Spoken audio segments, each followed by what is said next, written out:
বস্তুবাদিতা, শিরক, বেদাত, হারাম রিজিক, সারাদিন দুনিয়ার ফিকির নিয়ে থাকা, ঠিক আছে, অন্যের ক্ষতি করা, পাপ কন্টিনিউয়াসলি করতে থাকা এবং দিন ছেড়ে দেওয়া, দিনের এলেম ছেড়ে দেওয়া, আল্লাহ পাকের আনুগত্য ছেড়ে দেওয়া, এই কাজগুলো করতে থাকলে মানুষের অন্তর কি হয়? কঠিন হয়ে যায়। এখন সলিউশন কি বলেন? 5 মিনিটে আমি সলিউশন বলছি, কেমন করে আপনি এটাকে নরম করবেন আর পরিশুদ্ধতা অর্জন করবেন এবং ওই পাখির মতো মুক্ত আকাশে উড়বেন। কিভাবে বলবো? 1 নাম্বার, অবশ্যই শিরক ত্যাগ করতে হবে। কি করতে হবে? শিরক ত্যাগ করতে হবে। আল্লাহ পাকের তাওহীদের উপর থাকতে হবে। আল্লাহ পাক তৌফিক দান করুন। লং কিছু বলার সময় নেই আমার হাতে, একটা বই বলছি, কিতাবুত তাওহীদ। কি নাম? কিতাবুত তাওহীদ। এই বইটা অনেক ভার্সন বাজারে বের হয়েছে, কিনে দেখবেন শিরক কত প্রকার, কি কি, তাওহীদ কাকে বলে, কত প্রকার, কি কি। যেটা বুঝবেন না মাদ্রাসায় চলে যাবেন, আলেম ওলামার কাছে গিয়ে জিজ্ঞাসা করবেন, হুজুর এটা বুঝি নাই। ঠিক আছে? 1 নাম্বার, শিরক ত্যাগ করতে হবে। 2 নাম্বার, আপনাকে তাওহীদে থাকতে হবে। এটা এক, অন্তর নরম করার কথা বলছি। 2 নাম্বার, সুন্নতের উপর আমল করতে হবে। ওই যে পাখির কথা বললাম, যে সকালবেলা বের হয় আর সন্ধ্যাবেলা কি করে? বাসায় ফেরে। খালি পেটে বের হয়, ভরা পেটে বাসায় ফেরে। তার মানে আমাদেরকেও সকাল সন্ধ্যাটা কাটাতে হবে নবী সাল্লাল্লাহু আলাইহি ওয়াসাল্লামের সুন্নত অনুযায়ী। যখন তিনি ঘুমাতেন তখন ঘুমাবেন, যখন উঠতেন তখন উঠবেন, বাকি কাজ যেমন করে করতেন তেমন করে করবেন, তখন অন্তর ইনশাআল্লাহ নরম হয়ে যাবে। ঠিক আছে ভাই? 2। 3 নাম্বার, 5 ওয়াক্ত নামাজ জামাতে। নামাজ আপনাকে যে কোনো পাপ থেকে বাঁচাবে ইনশাআল্লাহ। ভাই জেনা করছেন, নামাজ পড়েন। পর্নোগ্রাফি দেখেছেন, তাও তওবা করে নামাজ পড়েন। আপনি হারাম অ্যাফেয়ার্সে আছেন, হতাশ হবেন না, নামাজ পড়েন। গোনা ছাড়তে পারছেন না, নামাজ পড়েন। সুদ খাচ্ছেন, নামাজ পড়েন। আপনি পতিতালয়ে গিয়েছেন, নামাজ পড়েন। বেপরদা চলছেন, তাও নামাজ পড়েন। আপনি অন্যের হক নষ্ট করেছেন, তাও নামাজ পড়েন। যে পাপই করেছেন, নামাজটা পড়েন। নামাজ আপনাকে সমস্ত পাপ থেকে বাঁচিয়ে রাখবে ইনশাআল্লাহ। আস্তে আস্তে ইনশাআল্লাহ দেখবেন সব পাপ থেকে আপনি দূরে চলে আসছেন ইনশাআল্লাহ তাআলা। 3 নাম্বার নামাজ। 4 নাম্বার, বেশি থেকে বেশি, ভাই শোনেন, বেশি থেকে বেশি পরকালের ফিকির করবেন। খালি পরকালের চিন্তা করবেন যে আমাকে মৃত্যুবরণ করতে হবে, কবরে যেতে হবে, পুলসিরাত পার হতে হবে, আল্লাহর সামনে দাঁড়াতে হবে। যত বেশি আপনি আল্লাহর ফিকির করবেন, পরকালের ফিকির করবেন, আপনার মনটা নরম হয়ে যাবে ইনশাআল্লাহ, মনটা শক্ত হবে। 5 নাম্বার, মানুষের সাথে খুব বেশি মেলামেশা করবেন। মানুষের সাথে খুব বেশি মেলামেশা করলে ইবনুল কাইয়িম রাহিমাহুল্লাহ বলেছেন অন্তর কঠিন হয়ে যাবে।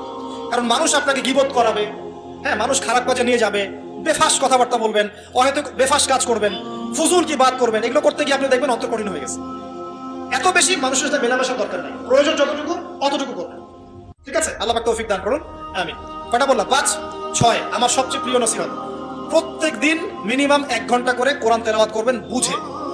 আমি বলিনি না বুঝে করলে কোনো নেকি হবে না, প্রত্যেক হরফে 10 নেকি হবেই হবে, কিন্তু আপনি করবেন বুঝে। যখন বুঝে আপনি প্রত্যেক দিন 1 পারা করে বা 1 ঘন্টা করে কোরআন তেলাওয়াত করবেন, আপনার কলিজা, আপনার কলব নরম হতে বাধ্য এবং আপনার অন্তরে আল্লাহ নূর নেমে আসবে ইনশাআল্লাহ। দেখবেন আপনার কলব থেকে সমস্ত এই যে পঙ্কিলতা, কলুষতা ইনশাআল্লাহ চলে যাবে ইনশাআল্লাহ তাআলা। 2টো জিনিস অন্তরকে পবিত্র করে ফেলে, এক হচ্ছে কোরআন তেলাওয়াত, আর এক হচ্ছে বেশি থেকে বেশি আল্লাহর জিকির এবং ইস্তেগফার।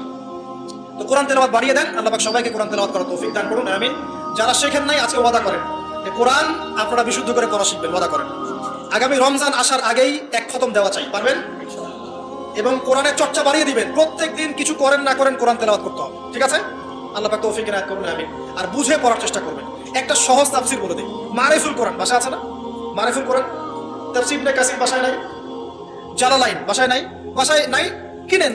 সারাদিন তো অনেক টাকা পয়সা খরচ করছেন, 3টা তাফসীর কিনেন, জালালাইন কিনেন, মারিফুল কোরআন কিনেন, ইবনে কাসির কিনেন, বাসায় গিয়ে পড়াশোনা করেন। পারবেন না? যে আয়াতটা বুঝবেন না, ওলামায়ে কেরামের কাছে যাবেন, গিয়ে বলবেন হুজুর এটা বুঝি নাই, বুঝাই দেন। নিজে নিজে ব্যাখ্যা করতে যাবেন না। ব্যাখ্যা করলে দেখবেন একটা পণ্ডিত বেরিয়েছে, কিছু পণ্ডিত কোরআন পড়ে বলে কোরআনই মানি, হাদিস মানি না। এরকম পণ্ডিত দেখেন নাই? কোরআনই মানি, হাদিস আর মানি না। কারণ আল্লাহ নাকি, নাউজুবিল্লাহ, কোরআনে নাকি আল্লাহ পাক হাদিস মানতে বলে নাই, ও নাকি পায় না। এই জন্য দেখলাম সুবহানাল্লাহ, নামাজ পড়তেছে, কোরআন থেকে নামাজ পড়তেছে, হাদিসের কোনো হেদায়েত দিবে না। মানে কিরকম যে হাত আবার ঠিকই বাঁধতেছে, হাত বাঁধতেছে, রুকু করতেছে, সেজদা করতেছে, এগুলো আবার কোথায় পাইলো আল্লাহ ভালো জানে। হাত এভাবে বাঁধতেছে, এভাবে হাতটা বাঁধা কোরআনে কোথায় আছে আমি পাইলাম না কোথাও। ঠিক আছে? হাদিস ছাড়া কি এগুলো আসবে? হাত বাঁধবে। সেজদায় গিয়ে সুবহান রাব্বিয়াল আ'লা বলছে না, বলছে আসলামতু লিরাব্বিল আলামিন। এটা কোরআন থেকে বলছে। অথচ নবী সাল্লাল্লাহু আলাইহি ওয়াসাল্লাম হাদিস থেকে বলছেন সুবহান রাব্বিয়াল আ'লা, সুবহুন কুদ্দুসুন রাব্বুল মালায়েকাতি ওয়ার রূহ, সুবহানাকাল্লাহুম্মা রাব্বানা ওয়া বিহামদিকা আল্লাহুম্মা ইগফির। এগুলো নাই, ও বলছে আসলামতু লিরাব্বিল আলামিন। মানে কোরআন মানি, হাদিস মানি না। এত বেশি পণ্ডিত হওয়ার দরকার নাই, এরা হচ্ছে ইচড়া পাকা টাইপের পণ্ডিত। ওমর রাদিয়াল্লাহু আনহুর যুগে বেঁচে থাকলে এদেরকে পিটাই সোজা করে ফেলাইতেন, ফাইজলামি শুরু করছে। কোরআন মানি, হাদিস মানি না। আল্লাহ পাক কোরআনে বলছেন ওয়ামা আতাকুমুর রাসূলু ফাখুযু, রাসূল যা দিয়েছেন তা গ্রহণ করো। ওয়ামা নাহাকুম আনহু ফানতাহু, রাসূল যা নিষেধ করছেন দূরে থাকো। রাসূল যা দেন সেটা হাদিস না, রাসূল যা দেন সেটা সুন্নাহ না। সুন্নাহ তো সে মানেই না, আলটিমেটলি সে কোরআনই মানে না। তো আসল কথা হচ্ছে এইসব ফিতনা থেকে বেঁচে থাকবেন, কোরআন তেলাওয়াত বাড়িয়ে দেন। কয়টা বলছি? 5টা 6টা। 7 নাম্বার, বেশি থেকে বেশি ইস্তেগফার সারাদিন পড়বেন। আস্তাগফিরুল্লাহ ওয়া আতুবু ইলাইহি, আস্তাগফিরুল্লাহ ওয়া আতুবু ইলাইহি, আস্তাগফিরুল্লাহাল্লাযী লা ইলাহা ইল্লা হুয়াল হাইয়ুল কাইয়্যুম ওয়া আতুবু ইলাইহি। প্রত্যেকদিন পড়তে হবে 100 বার করে। কতবার করে? 100 বার। 8 নাম্বার, বেশি বেশি আল্লাহর জিকির, চলতে ফিরতে জিকির। সুবহানাল্লাহ, আলহামদুলিল্লাহ, লা ইলাহা ইল্লাল্লাহ, আল্লাহু আকবার, লা হাওলা ওয়ালা কুওয়াতা ইল্লা বিল্লাহ। বলবেন হাসবুনাল্লাহু ওয়া নি'মাল ওয়াকিল। ঠিক আছে? সুবহানাকাল্লাহুম্মা রাব্বানা ওয়া বিহামদিকা আল্লাহুম্মা ইগফিরলি, সুবহানাল্লাহি ওয়া বিহামদিহি আদাদা খালকিহি ওয়া রিদা নাফসিহি ওয়া জিনাতা আরশিহি ওয়া মিদাদা কালিমাতিহি। যত জিকির আছে সব করুন, জিকির বাড়াবেন। যত জিকির বাড়াবেন অন্তর পরিশুদ্ধ হবে ইনশাআল্লাহু আযজা ওয়া জাল। কয়টা বলছে? 8। আর 2টা বলি। 9, অন্যের হক নষ্ট করবেন না। অন্যের হক নষ্ট করলেই মন কঠিন হয়ে যাবে। অন্যের হক নষ্ট করবেন না, বরং মানবতার কল্যাণে কাজ করেন। যে কাজগুলো মানব সেবামূলক সেগুলো করেন। রক্তদান কর্মসূচি করেন, গাছ লাগান, এতিমের মাথায় হাত বোলান, বিধবার খোঁজ খবর নেন। ঠিক আছে? মেয়েদের সেলাই মেশিন কিনে দেন, মানুষের উপকারে কাজ করেন। দেখবেন আপনার মনটা নরম হয়ে যাবে ইনশাআল্লাহ। যার মন নরম এবং যার মনের মধ্যে সততা আছে, আল্লাহ পাক ইনশাআল্লাহ সেখানে অবশ্যই হেদায়েত ঢালবে ইনশাআল্লাহ। আর 10 নাম্বার, সবচেয়ে শেষ হচ্ছে যে কবর জিয়ারত করবেন বেশি বেশি করে, এবং নিজের মৌতের কথা স্মরণ করে আল্লাহর কাছে বেশি বেশি দোয়া করবেন। কি দোয়া করবেন? ইয়া মুকাল্লিবাল কুলুব সাব্বিত কলবি আলা দীনিক, ইয়া মুসাররিফাল কুলুব সাররিফ কুলুবানা আলা তাআতিক। এই দোয়াগুলো করবেন ইনশাআল্লাহ। এবং কবর জিয়ারত করবেন সপ্তাহে সপ্তাহে, পারলে 2 দিন 3 দিন পর পর কবরস্থানে যাবেন। ইনশাআল্লাহ দেখবেন আপনার মন নরম হবে ইনশাআল্লাহ আযজা ওয়া জাল। এখনকার এই সভ্যতা এসে কবরস্থানকে সমাজ থেকে দূরে সরিয়ে দিয়েছে। অথচ আগে মুসলিমদের কবরস্থান ছিল মসজিদের পাশে, 5 ওয়াক্ত নামাজ পড়তো, কবর জিয়ারত করে বাসায় যেত। 5 ওয়াক্ত নামাজ পড়তে আসতো, কবরকে দেখতো, পরকালে কথা স্মরণ হতো। এখন কবরস্থান ওই যে দূরে, সারা জীবনে একবার যায় কিনা সন্দেহ আছে। এই 10টা কাজ যদি আপনারা করতে পারেন ইনশাআল্লাহ তাআলা, আমাদের কলবটা ইনশাআল্লাহ নরম হবে, আত্মশুদ্ধি অর্জিত হবে। আর এগুলোর পাশাপাশি অবশ্যই আল্লাহওয়ালা, আত্মশুদ্ধিওয়ালা মানুষের সোহবতে গিয়ে থাকবেন। আল্লাহওয়ালা, আত্মশুদ্ধিওয়ালা মানুষের সোহবতে গিয়ে থাকলে তাদেরকে দেখেই দেখবেন মনটা নরম হয়ে যাবে ইনশাআল্লাহ। ইলমি পরিবেশে থাকেন, দ্বীনি পরিবেশে থাকেন, আমর বিল মারুফ নাহি আনিল মুনকারে কাজ করেন। 3 দিন 7 দিন 40 দিন যতদিন পারেন আল্লাহর পথে সময় লাগান, সময় লাগান। আমি এটাকে আপনার আত্মশুদ্ধির জন্য বলছি, এটা একমাত্র পথ পদ্ধতি আত্মশুদ্ধির, এটা বলছি না। এখানে গেলে আপনি ইনশাআল্লাহ আপনার ইসলাহ এবং সংশোধনের জন্য কাজ করতে পারবেন। আল্লাহ রাব্বুল আলামিন আমাদের সবার কলবগুলোকে পরিচ্ছন্ন করুন।